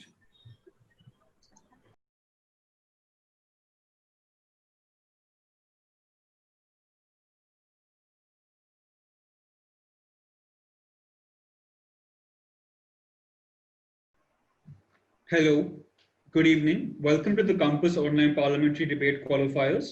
I'm Sumer Rai, the host for the evening. Today we have a turn code debate on the second motion. The motion stands as, this House believes that social media is a valid instrument to herald change in society. Welcome Team 23 to your turn code debate. Will you please come on camera? Please turn on your video, both participants. Hi, welcome. Thank you so much for joining us. Thank you so much, Dipansh and Vishnu, for joining us this evening for the turn code debate. May the Prime Minister please recognize himself. Okay, so Vishnu will be representing the Prime Minister. That will make the opposition as Dipansh. Okay, thank you both so much for joining us. Today we have a very prominent figure in the literary community as our judge. Ms. Kiran Rai is the author of The Sacred Indian Tarot, Cupidity Ping Me Now, and a founder of Arte India. Ms. Rai has worked as many communication companies in the past, including the Mudra Communications Group, Enterprise Public Relations Group, and she's also worked as a Minister of External Affairs. She's a renowned author and art creator, independent scholar of Vedanta, and is a recognized figure in the literary community. A debater herself, she has represented our Alam MGD, the Bhana Gayatri Devi School, in multiple debates all around Rajasthan and throughout the country. Kiran has been invited to adjudicate debating rounds in reputed institutions across the country. Thank you so much, ma'am, for joining us this evening. Ma'am, you're on mute. Yes, Dipansh, tell me. Yeah, I just wanted to confirm that in this round we are having 4-minute speeches, right? Like Yes. one speech either side, or do we have to do all the roles? You have to do all the roles. You have to do the Prime Minister, Member of Government, and the second rebuttal. And Vishnu will have Vishnu will have to do the Prime Minister, Member of Government, and the Prime Minister rebuttal. Dipansh will have to do the Leader of Opposition, Member of Opposition, and the rebuttal of the Leader of Opposition role. All right. Okay. Ma'am, could you address the gathering? Yes, I said welcome to this forum, and I'm looking forward to a nice, spirited, and intense discussion between the two of you. All the best. Go ahead. Thank you so much. Before we start off, I just want to give a few basic guidelines to ensure everything is met. We'll be having a time indication. When the first minute is up, I'll be giving a 1-minute time indication. When the 4th minute is about to start, I'll be giving a 4th-minute time indication. When your speech is over, I'll be giving a cut information stating that your speech is over. Points of information can only be asked after the 1st-minute mark and before the 4th-minute mark.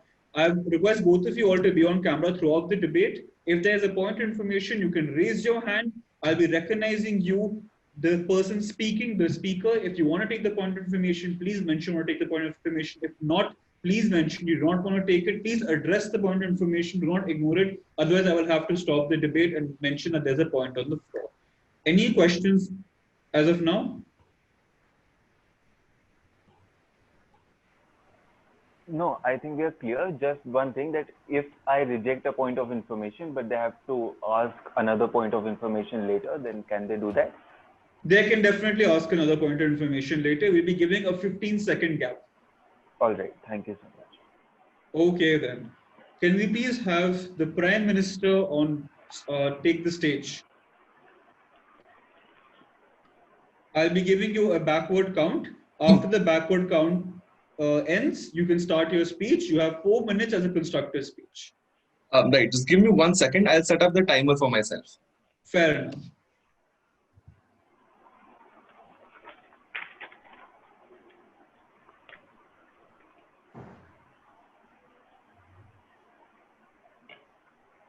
I hope I'm audible. Yes, don't worry about that. Right, whenever you're ready. Go. Panel, the world that we currently live in is a world of digital media. And also, quite ironically, this world is dominated by the youth of different countries, be it developing nations or be it developed nations or so-called superpowers, for example. In this current world, we think on side government that it's a much better tactic to try and convince the youth of today's world of certain things that you couldn't before, that you couldn't teach the previous generation, and certain values that you can now imbibe in these particular individuals. Also, we think on side government that it's better that you use social media as a tool to do so because of multiple reasons. Before I move on to the 3 key arguments in my speech, a few pieces of characterization. We think, first of all, the pillars of change in society are the young people. The reason for that is A, because they've had comparatively better schooling and comparatively better lives as compared to their previous generations and the generation before. The reason for that, Madam Speaker, is because the quality of education and also the expanse and the depth of education that the children receive today or the youth receive today is far greater than than the previous generations used to receive, right? At this particular point in time, we think things like curriculum, things like syllabus, and other things taught in schools, for example, and colleges and different universities are a particular thing which has gone in a different way than probably the previous generation. Therefore, you have things like the Black Lives Movement starting out from small universities in the Western world. You have things like the revolution of independence in Venezuela starting out from schools and universities. We see the youth of today as the pallbearer of change in society. And also, in a comparative, we think the existing instruments of change, that is more reliably the governmental structure or things or the institutions that currently have a lot of power accumulated, are not really good places to exacerbate change in and of itself in the first place. The reason for that, panel, is because A, it takes a lot of time to get through mechanisms of various checks and balances through the parliamentary system, for example. It takes a lot of time for you to even get there in the first place via contesting elections. It takes a lot of time for you to convince political parties who are antithetical to your very own agenda in the very first place, who have their electoral base that they have to continuously pander to try and prioritize your own agenda of change in the very first place. We think on side opposition, they have to deal with such problems. They have to deal on a regular basis with grumpy old politicians who don't want to change for the better simply because they have their votes already collected in their hands. We don't think that existing instruments are a good enough mechanism. Why social media is the best tool for that? We think social media has 3 key aspects that make it very different as compared to any other existing instrument.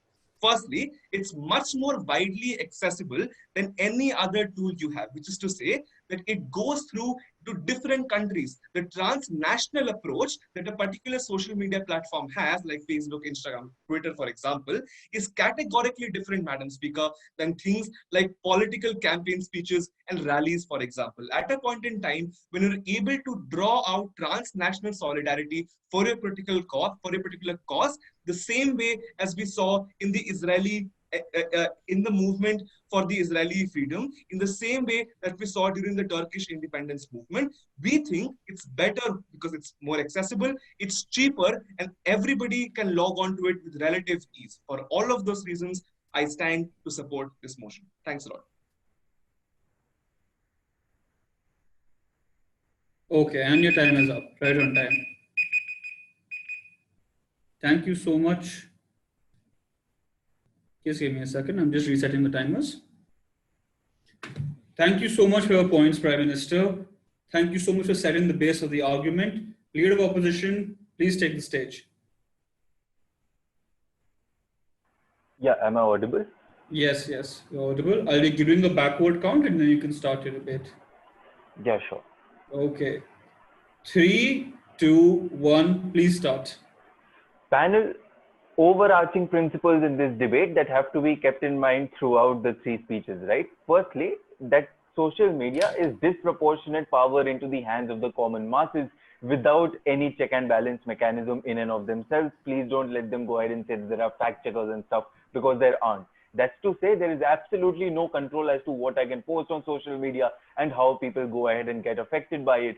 Laws at best, specifically in India, are extremely flimsy with regards to social media, and we think it's principally problematic.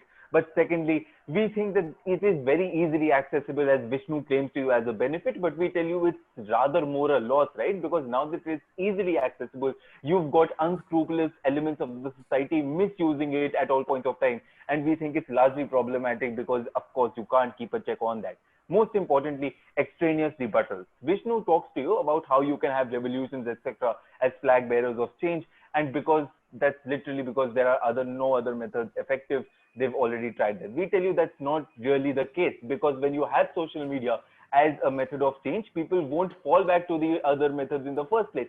They'll go and post whatever they want on social media. Even if you're just having lunch, you go ahead and post that on social media. We don't think they even consider the alternative mechanisms. But secondly, social media is not a direct instrument for change, right? You can't hold an authority responsible directly. We don't think they go ahead and consider social media opinions at all points of time.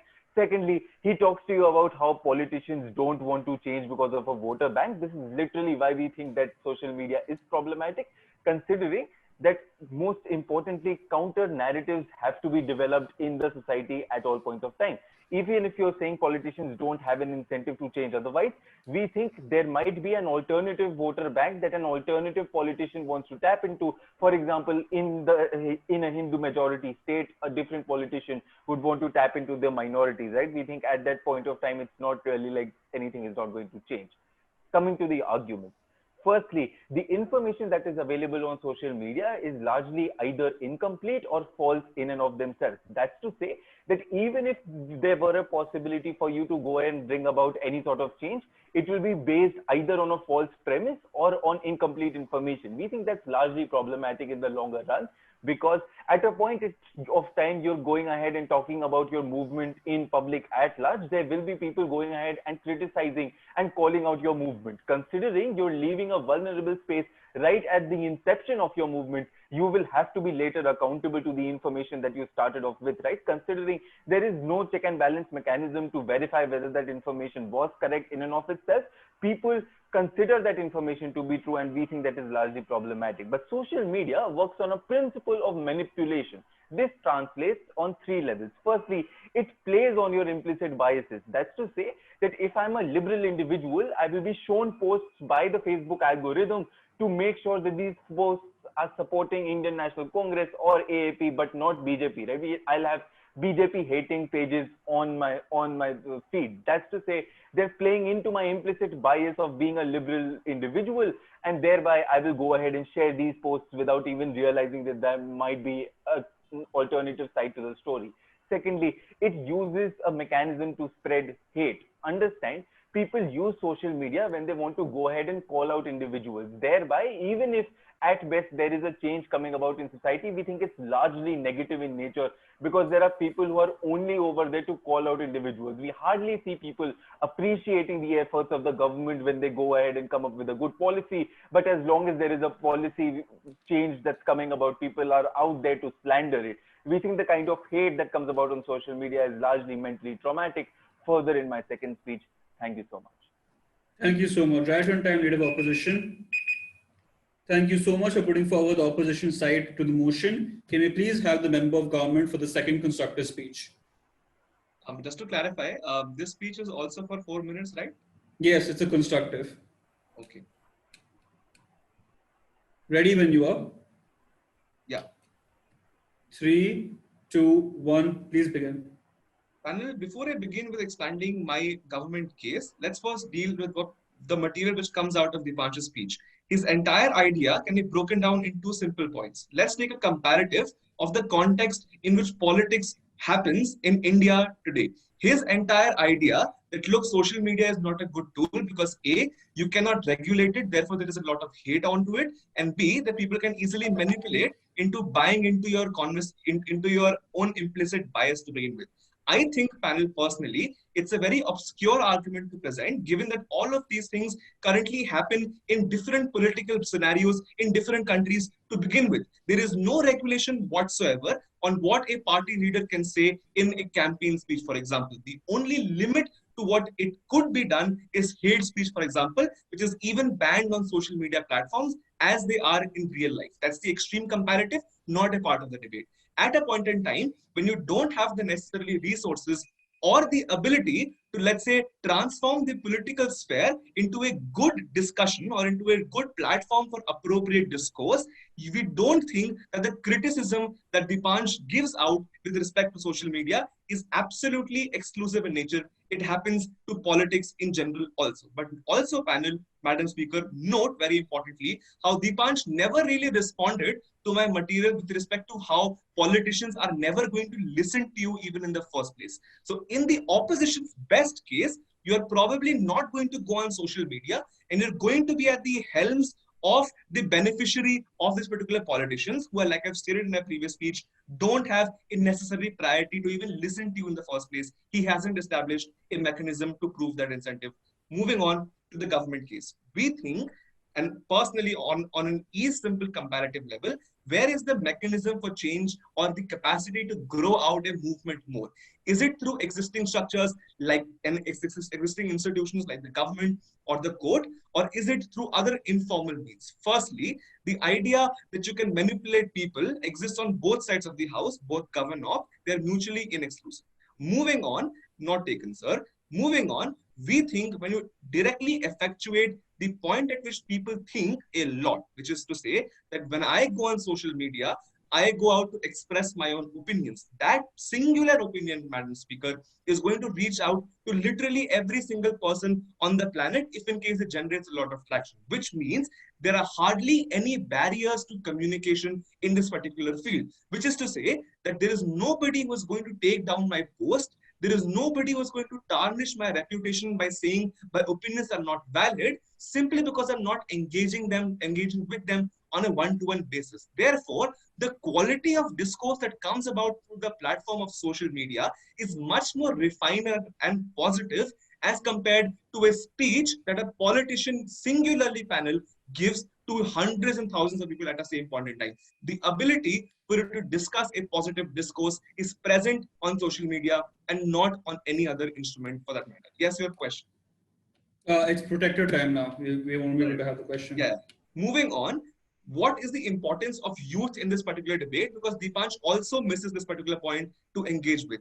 We think at a point in time when the reality of the context that we're living in is that all young people of today are on their phones constantly, we better use it as a resource to convert that wasteful time you spend scrolling on Instagram feeds and your useless Facebook feeds to convert it into something positive, right? We give meaning to different lives that people lead in colleges and university spaces as of today. Therefore, all the talent and all the potential that's being lost on side opposition with respect to the energy that the youth brings out to a particular discourse on a particular issue is not being wasted but utilized in a positive manner on our side of the house. Extremely proud to propose.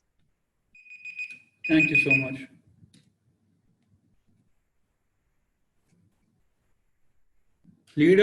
Member of opposition, you'll be having a member of opposition speech and then you'll be having your leader of opposition speech. So you'll be concluding with a member of opposition speech. I'll be giving you 1 or 2 minutes just to sort of get into the groove for the leader of opposition rebuttal then. Okay? So ready when you are for your member of opposition speech. Yeah, sure, you can go ahead. Okay, 3, 2, 1, begin. I will exactly prove to you why this social movement won't actually come about right on social media. But before that, a couple of extraneous rebuttals. They go ahead and talk about how hate speech will happen regardless, and you can ban that on social media, right? This is exactly the problem. You can't hold anyone accountable on social media. At best, if I put a post with regards to hate speech, they will take it down. I don't care, because I wanted the 200 people to see it. They saw it by the time they took it down, right? Because for taking it down, they have a long process of check mechanism. We think it takes 2-3 days at least. At that point, my engagement that I wanted is already in my hands, and people are already offended by this post. We don't care if you go ahead and remove it after that. But in a political scenario, a person can be held accountable in terms of people not going ahead and voting for them in the first place, but also the election commission going ahead and regulating what you're actually talking about. We think there is a check mechanism there. Secondly, with regards to them going ahead and talking about manipulation, right? I think manipulation is greater on social media because you spend a lot more time on social media. And this is why the whole stakeholder of Vishnu, which is regards to youth, is a lot more important in this debate, because they spend so much of time on social media that if it comes with a negative connotation, they are the most negatively affected by social media as well. And therefore, the incapability of Vishnu to envisage a world wherein social media is harmful, which is literally the status quo at this point of time, is what is going to cost him the debate right at the very outset. But most importantly, when he says that no one can target you, we think that is absolutely ridiculous, right? Go ahead on Twitter and you will realize how people are literally slandering each other at all points of time just because they think that they can when they have social media, because they have freedom of speech and expression. Before that, I'll take a POI. Yes, Vishnu, go ahead. Given that in your world, you are not changing any mechanism as to incentivize people not to go on social media, what is your mechanism that people don't go on social media and engage in all of this stuff that you are saying is going to be negative? Yeah, sure. I'm not saying that people shouldn't go on social media. Please go ahead and do so. Please use it as a method of social interaction, but we shouldn't think that this is going to be a method of heralding change in the society, right? Because it won't emancipate the oppressed class from the situation they are in. And why does this not necessarily happen is going to be my whole constructive case in this speech. Because it provides you a false sense of satisfaction in and of itself. What is that to say? People know that they want to do more for social justice.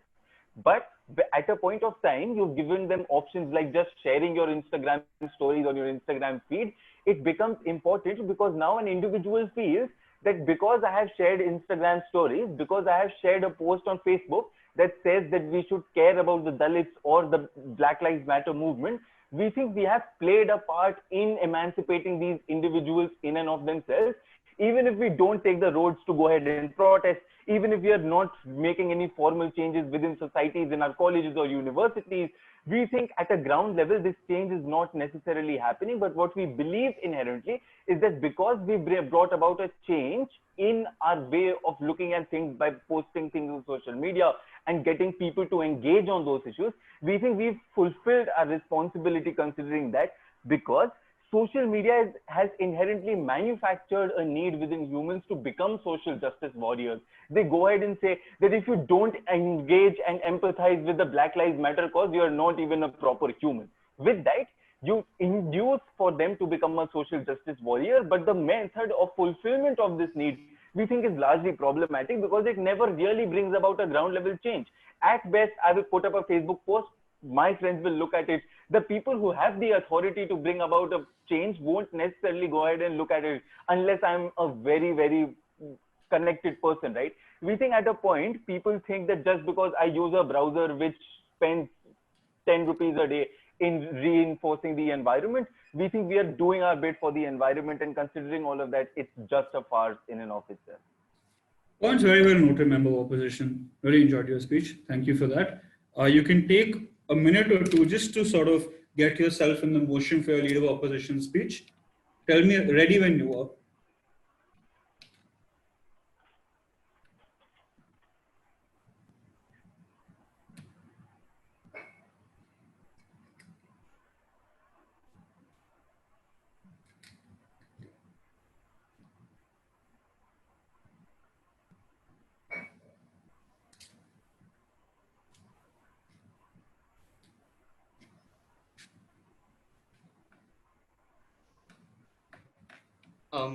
Just a small doubt. How long is this the next speech supposed to be? Rebuttals only for 3 minutes. Okay.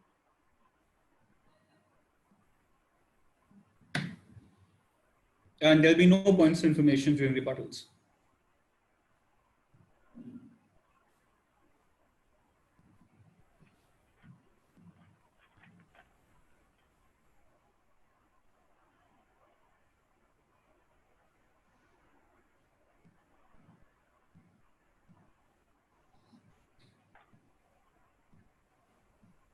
All right, I think I'm ready. Okay. 3, 2, 1, go. Vishnu loses this debate because he doesn't necessarily get that when you're giving power into the hands of people, you are not necessarily telling them as to how to use this power, right? Considering that the propensity for them to misuse this power is incredibly great. And because they will go ahead and misuse it, and you don't even have a check mechanism, it's leading to literally everything going haywire and chaos on social media.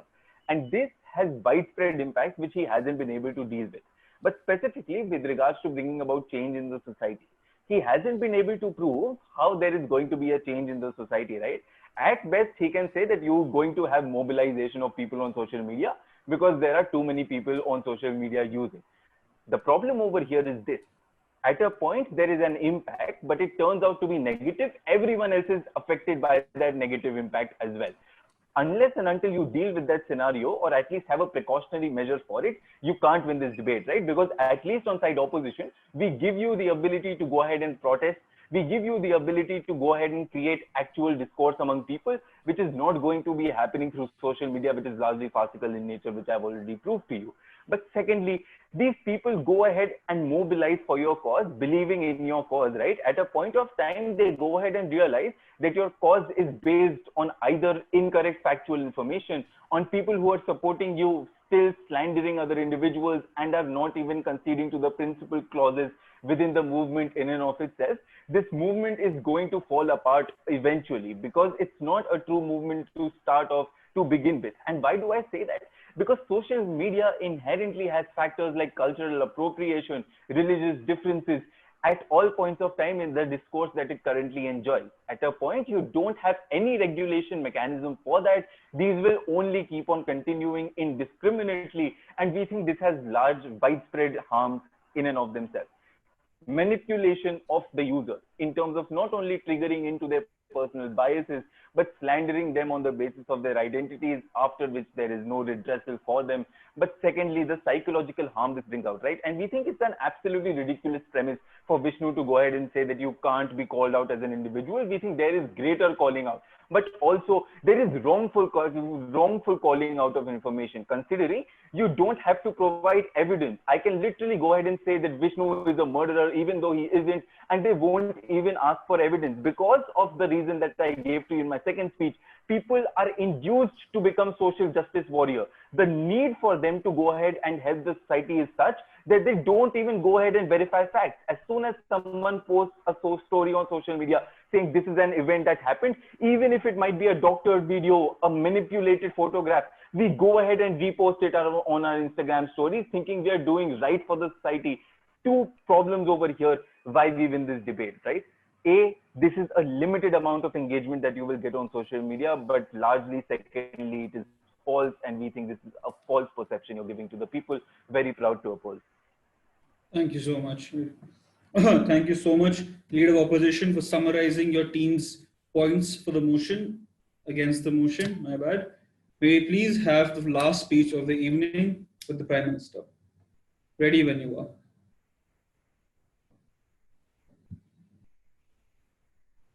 Right. Okay. 3, 2, 1. Please begin. Madam Speaker, what we have today is a net negative case from Deepanshu's side, simply by saying that social media will not do enough, is not enough for him to win this debate. What is enough for him to win this debate is to prove how effective other mechanisms are with comparison specifically to social media. This debate, Madam Speaker, exists in a binary. Deepansh had to defend the other side. He clearly didn't. For that very reason, I think he fails. But moreover, 3 specific reasons why his case is extremely farcical and can never really imagined even in a real world scenario. Firstly, the ability for you to manipulate social media is limited to the same extent as your ability to manipulate somebody else off social media. For example, if today I put a post saying Deepansh is a murderer, that literally does nothing up until the time an FIR is filed and I am charged guilty for that particular crime. There is no harm doing in that particular regard whatsoever. All of Deepansh's claim with respect to, let's say, cultural appropriation or there being, psychological impacts, all of those arise when you move off of social media and into existing institutions. I have proved to you in my previous speeches so far how existing institutions are a bad actor to a particular movement in the very first place. Till the time there is no mechanism, this particular argument also fails. But more importantly, Deepansh claims to you that, look, there is half-baked information that is not correct and therefore is going to ultimately derail the movement. Imagine, panel, is politician in India giving a speech. I think it's ironical to assume that even more than 98% of the time, somebody is going to tell the truth. When we have politicians who are even the prime minister or chief ministers of different countries going ahead and literally lying as to how the census works in their own respective country, I think it's a really, really big burden to place on all individuals on social media to be truthful as compared to the people on Deepansh's side. I don't think manipulation is even a part of this debate. What is essentially a part of this debate, and why does the government side of this debate, am I audible? Yeah, go ahead. My screen is turned off. And why does the government side of this particular motion necessarily win this debate? I think it's because of two reasons. Firstly, we engage with the framing of the motion better. This motion is worded in a binary which says, how do you better utilize the current power you have? Deepansh already conceded to the fact that on side government, you're going to have large amounts of mobilization of people. Now, the comparative, Madam Speaker, is whether to put this into good use or even a somewhat positive use for, as Deepansh would claim, Deepansh would like to claim, or to let it all go to waste and distribute it and segment this particular collectivized individual who are a part of this larger movement. At a point in time, when you have collected individuals, I think it's a win in the very first place because it's extremely hard for you to do so in any other manner. In a bipartisan country like India, for example, which has multiple religions, multiple languages, multiple cultural barriers to even cross in the very first place, something that can cross that is only social media, something which I explicitly talked to you about in my second speech. Given that there is no mechanism whatsoever to create this big of a mobilization on side opposition, we think you have to necessarily oblige to use this particular form in a constructive manner. The outcome of this particular debate is not whether you achieve 100% social change. The outcome of this debate, Madam Speaker, is where do you have the best shot at doing so. I genuinely think that I've proved enough. Extremely proud to propose.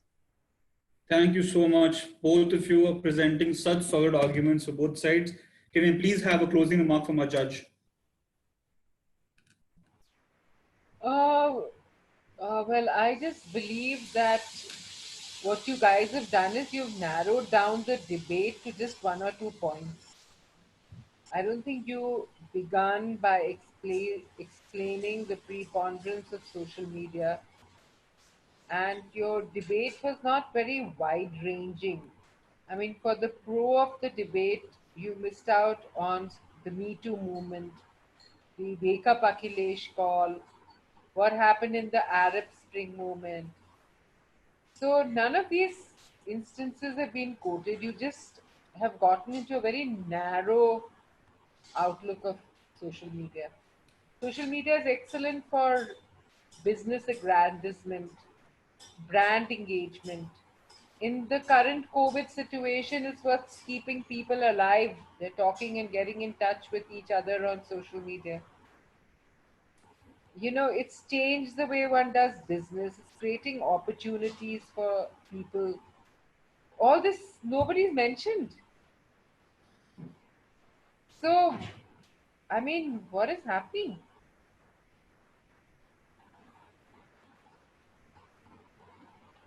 And even the opposition, I understand.